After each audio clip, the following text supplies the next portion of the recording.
Почему Гданьск? Ну, потому что море.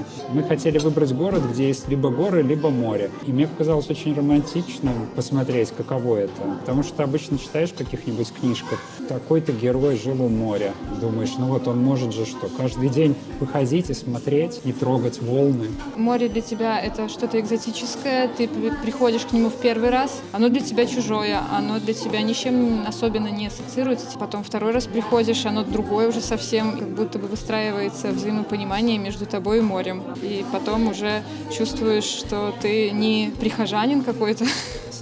Самое главное, что ты перестаешь это море истерически снимать. А потом ты приходишь к морю и просто сидишь. Ну, пока что нам не удалось к нему привыкнуть, да? Не, еще Каждый нет. раз море разное.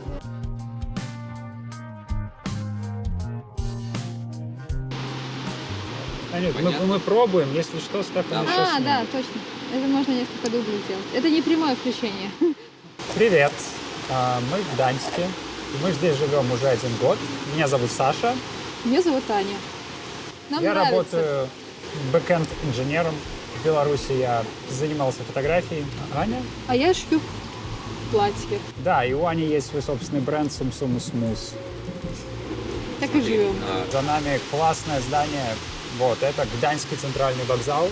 Он довольно старый. Я не знаю его историю, хотя Аня утверждает, что она слышала, что я ей что-то интересное рассказывал про этот вокзал. Довольно старый. Насколько довольно старый? С этого вокзала можно попасть в Варшаву, но мы, по-моему, даже ни разу не выходили здесь из поезда. Мы обычно ехали до станции Гданьск-Жечь. Ух ты. Ну, наверное, надо сказать, что сегодня идет дождь, и для Гданьска, в принципе, это привычная погода. Чтобы немножко согреться, мы пойдем сейчас в одно уютное место. Пойдемте.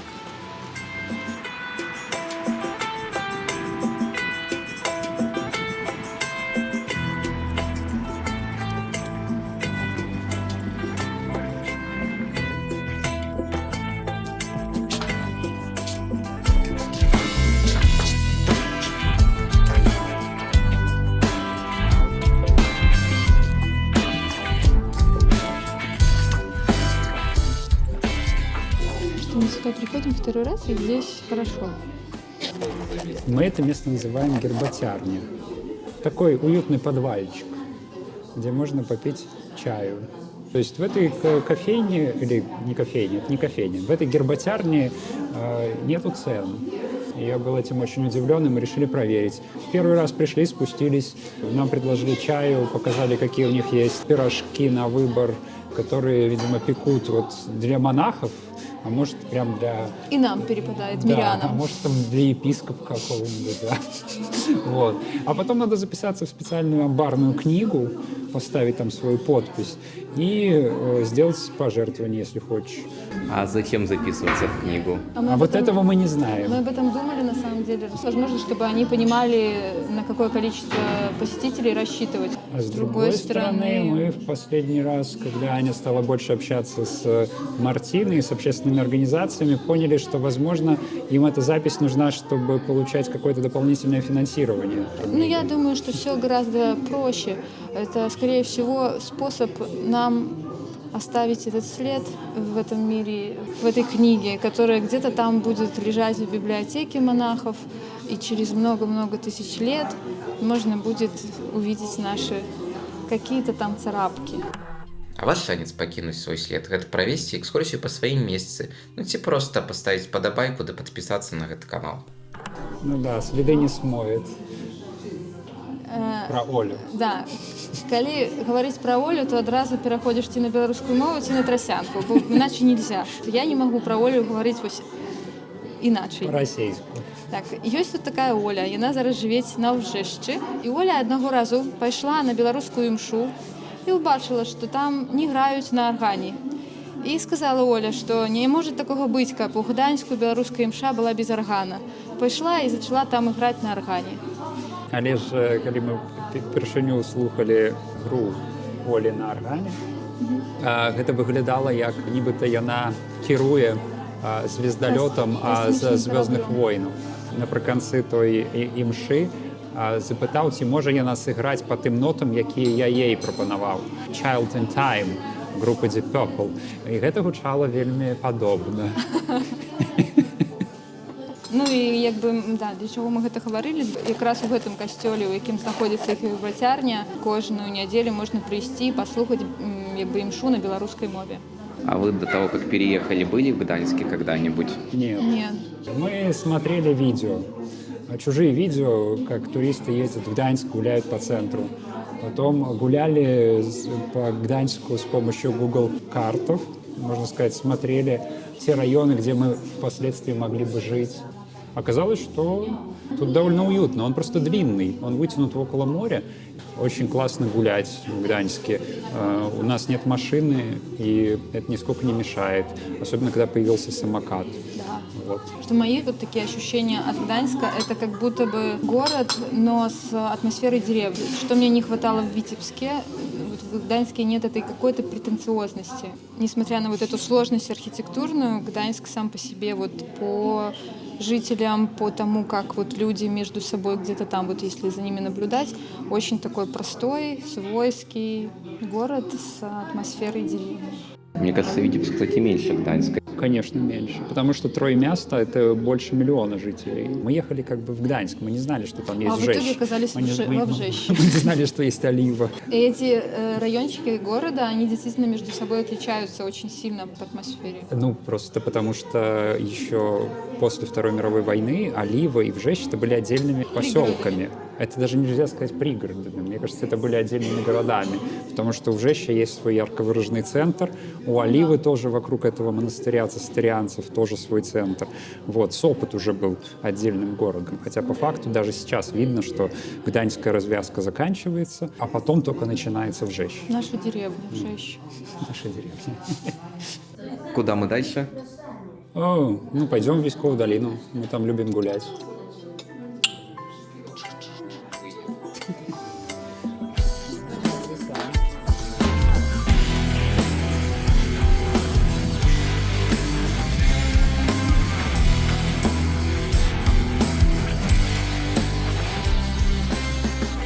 Вот. Эта Військова долина находится во Вжещи. А Вжещ — это польское слово, или это даже не польское слово, а это означает вересковые поля. Когда Гданьск был Данцигом, этот район назывался Лангфур. И вот тут я уж точно уверен, что это немецкие слова, и они означают вересковые поля. Романтично звучит. Самое замечательное в этом месте то, что здесь очень просторно, нет людей и очень много красивых деревьев. Иногда пробегают собаки с Да. людьми на поводке. И когда хочется воздуха, хочется подумать, хочется отвлечься от вот этой городской мишуры, можно сюда прийти и очень хорошо провести время. Когда нам хочется поплакать о своей тяжкой мигрантской доле, мы идем у Ясикову долину, потому что тут тихо, спокойно, и никто тебя не увидит. И может даже на секунду показаться, что ты и не у Польши вовсе, а у белорусской глубинцы. На Витьбе, как мы ходили Да. гулять в Витебске. Кстати, да. Вышел из дома, а там Витьба. Уже и ты гуляешь, и уже природа. Да. Примерно так и здесь. Если говорить очень простым, примитивным языком, то когда-то сюда, когда еще здесь не было все застроено виллами, приехали богатые люди, построили прекрасные дома, и им тоже понадобилось какое-то место, где они могут как-то быть на природе, и они посадили, по сути, эти буковые леса. Ну да, тут район с виллами, часть Вжеща — это вот эта вот Яськова долина, большой вот этот вот массив лесной. Причем он такой холмистый, Да, тут и поэтому очень холмы. красивый. Тут где-то есть еще кладбище, где-то есть даже укрепление 1944 года. Когда Саша собирался переехать куда-нибудь, он очень хотел, чтобы было похолоднее. Похолоднее? Нет, я не хотел, чтобы было похолоднее. Я читал о том, что в Гданьске все очень умеренно, что тут не очень жарко, не очень холодно. И очень ветрено. Нет, ну про ветер есть такое понятие, мое личное, наверное, изобретение, это горизонтальный дождь. Это такая особенность Гданьска. Потому что, когда ты едешь на работу, почему-то начинается горизонтальный дождь. И вот на самокате он только усиливается, да. Но это шутки шутками, но, в общем-то, что мне нравится, что летом не жарко, потому что очень часто все равно есть ветер. Он не очень сильный, но он дует или с моря, или на море. И всю эту жару куда-то уносит. В то же время и зимой не супер холодно. Тут такая довольно ровная погода получается. И иногда климат напоминает Лондон. Хотя я там ни разу не был, но то, что я читал в книжках про Шерлока Холмса, там именно так. Погода меняется несколько раз на дню.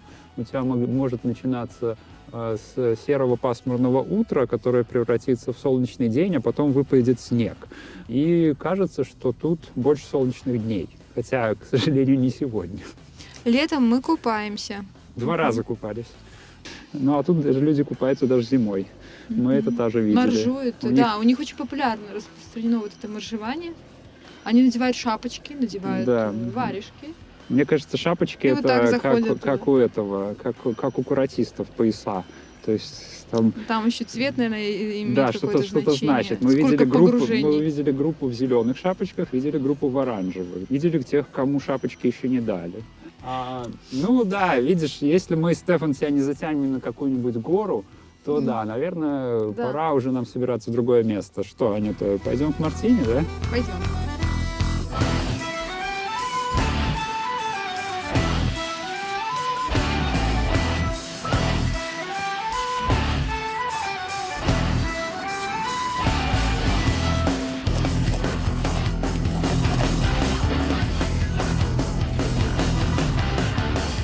Ну вот, мы забрались на чердак Мартины. Мартина часто любит себя называть баба с вжещу. На своем чердаке она складирует ткани, швейные машинки, нитки, наперстки, старых кукол. Примерно. О, чуть. Я ее ударил.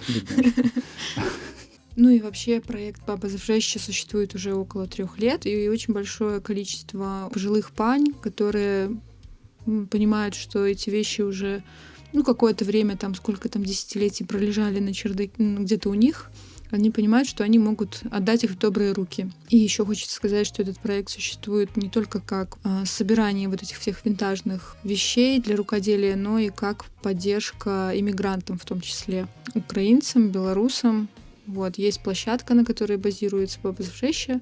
Туда можно прийти, можно пошить, можно повязать. Ну и если не хватает коммуникации, общения, то тоже можно туда прийти, потому что, оказывается, да, мы с тобой, помнишь, читали вот эту статью про то, что ты приезжаешь за рубеж, и сколько там стадий у мигрантов существует адаптации. Сначала это эйфория, потом это какая-то депрессия, потом это интеграция. Вот она либо происходит достаточно быстро, либо депрессия растягивается. Ну, в общем, если грустно, ты приходишь к бабе вжеще, бабе вжеще, забираешься на этот чердак, копаешься тут среди коробок, выбираешь себе моток теплой шерсти, начинаешь вязать носки. Так происходит интеграция. Ну, как будто бы, да, чувствуешь, что ты здесь в пределе. Как уже связал пару носков в Польше, значит, ты уже не иммигрант. Можно еще прийти и сортировать пуговицы. Ну и самое, наверное, главное, для Мартины важное очень направление. Они используют эти ткани для изготовления белорусских народных костюмов. В рамках «Бабы з вжещу» родилась майстерня белорусского фольклору белорусского.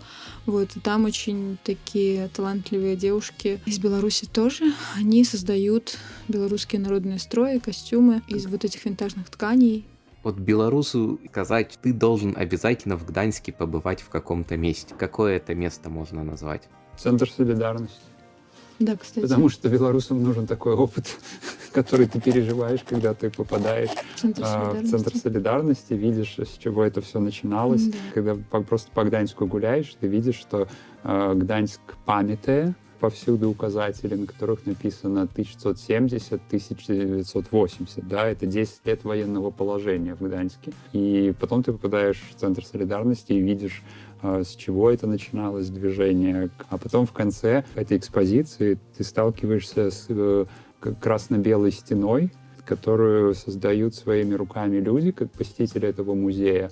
И это, по-моему, слово «солидарность» на стене из белых и красных карточек, из таких, можно сказать, маленьких пикселей. вся стена ими выложена, где люди оставляют свои пожелания.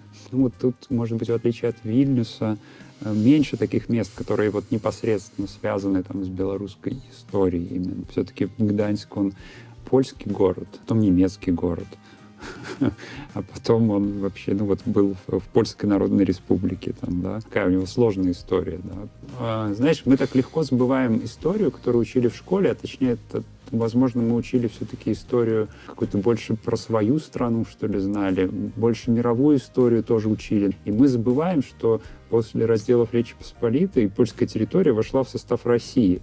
И она же стала независимой после Первой мировой. Мы это как бы, когда приехали в Гданьск, мы это осознали. Но что произошло с Гданьском? Он же стал вольным городом, который принадлежит Лиге наций. И в этом Гданьске на тот момент жило 390, по-моему, тысяч немцев и 9 тысяч поляков.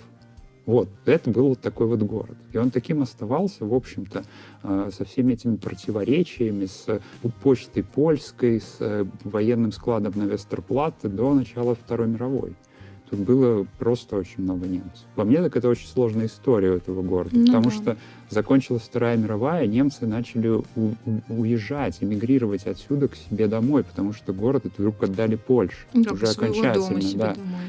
А сюда стали приезжать поляки. А потом мы вот недавно гуляли около Дольной Брамы и нашли камень, который поставлен в честь 70-летия переезда на эту станцию, которой уже сейчас нету, да, при прибытии эшелонов из Кресов Всходних. Кресов Всходние — это же Западная Беларусь. В том числе, да. И вот они отсюда приезжали сюда, вот, наверное, после 45-46 году. Те, кто хотел, те, кто мог, те, кто успел уехать. Сюда вот как вот война уже двигалась к завершению. Мы тут недавно ходили в кафе, и там такая была надпись в рамочке, цитата какая-то из какой-то песни французской, что вы все иммигранты или дети иммигрантов или внуки иммигрантов. Ну, мне кажется, здесь что-то тоже про это. И в этом плане, мне кажется, Гданьск очень толерантный город.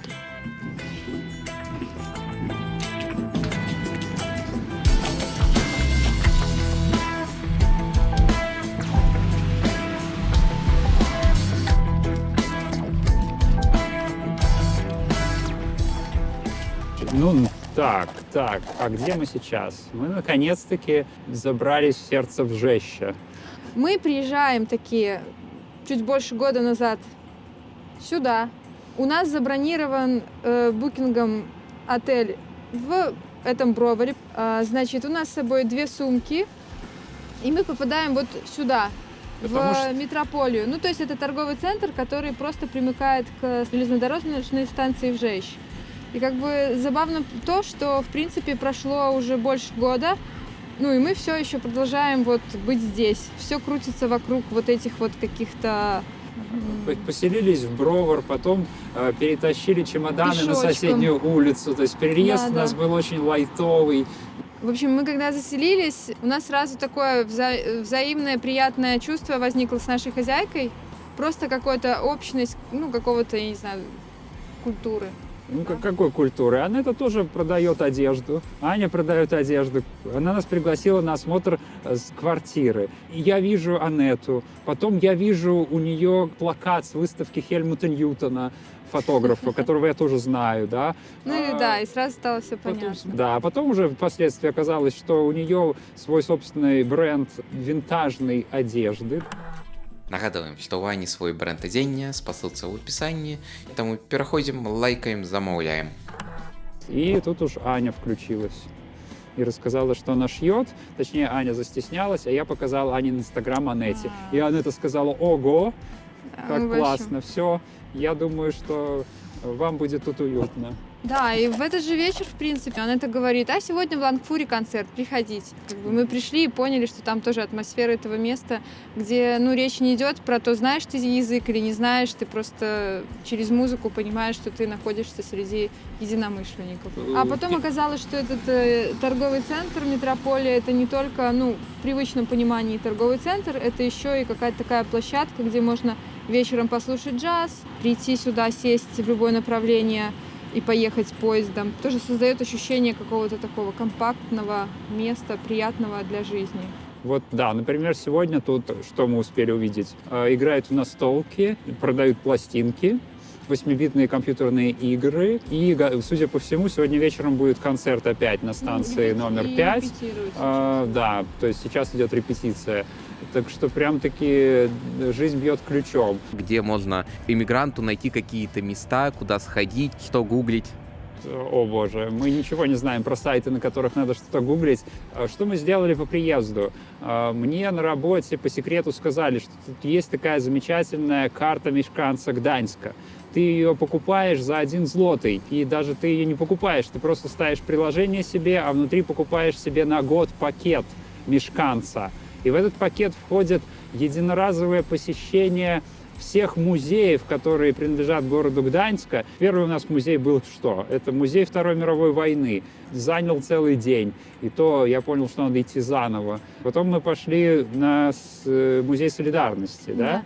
А потом мы ходили в музей Бурштина. И это все было где-то в Гданьске, совсем не рядом с Авжэшчем. Напишите у коммента, як вы знаходите мерапрыемства падчас эміграцыі. Не знаю, мой лайфхак, да?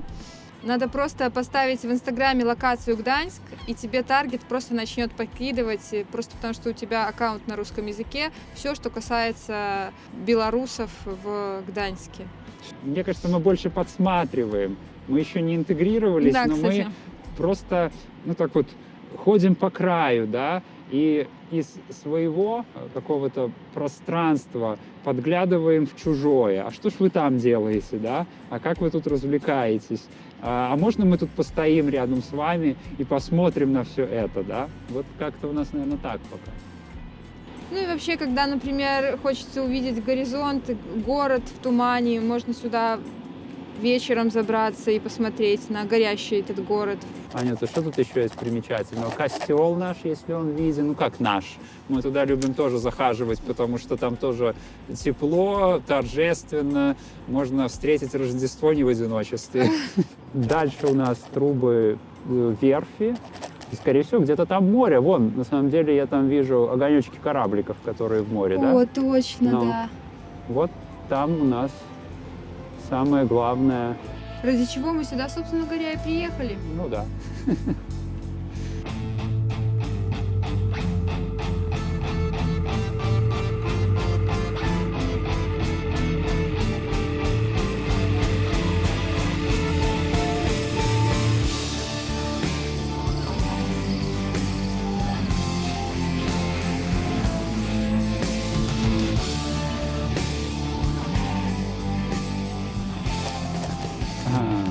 Ну вот, да, мы на море. Оно холодное, северное. Почему-то его называют Балтийским. Первый раз мы на него пришли, и нам казалось, что нас сдует ветер обратно в Гданьск. Мы подумали, ну да, февраль, познакомились с морем. Привет, придем через 2 месяца. Но 15 марта уже была хорошая погода, и я уже ходил, трогал водичку. Она была не такая ледяная. Летом мы осмелились босиком походить по морю. Не летом, уже, по-моему, в мае. Мы мае, уже да? ходили босиком, а уже 26 июня, по-моему, мы купались, и было очень классно. Ну, Наверняка кто-то туда любит даже. ездить в Сопот, ну и в Сопоте он такой считается курортным городом, да, но даже этот, ну не знаю, как можно ли назвать его городским гданьским пляжем, но он достаточно чистый, только после шторма выкидывает водоросли всякие на берег, и вот тогда это не очень приятно. А мы любим встречать вот этот вот, как я уже говорил, Вау! паром из Швеции, но никогда его не встречали так так близко, близко. да. Мы как-то на нем хотели сплавать, но пока не решились. Вот. И он сюда прибывает обычно к 12 часам в новый порт. И вот он такой клевый. А на закате он уплывает. Да, на закате уплывает в закат. Да. Что из того, что вы, может быть, приобрели здесь или заметили по быту, по жизни, по культуре какой-то, что из этого вы хотели бы забрать с собой в Беларусь, если вернетесь? Знаешь, Стефан, я думаю, что еще как будто бы недостаточно времени Не прошло, приобрели. чтобы мы точно понимали, что хочется забрать, да. Вообще Польша достаточно похожа. Она не так далеко отдалилась от Беларуси еще, да. И какие-то вещи мы тут видим похожие. Ну, в том, как люди выглядят, в том, как они себя ведут, в тех домах, которые нас окружают, да. Что бы, наверное, хотелось забрать из такого. С Завтраки чем на мы балконе. сталкивались. Ну да, вот, кстати, завтраки на балконе, пикники, которые на природе, вот их можно с собой забирать. Вот, То есть, вот мы на самом деле пытаемся ответить на вопрос, не можем уловить, вот что не так. То есть вроде у нас быт сильно не изменился, вот какая-то рутина, да, но она одновременно и не изменилась, и одновременно она стала какой-то другой. А вот в чем разница, до конца как будто бы нельзя сформировать словесно. Вот.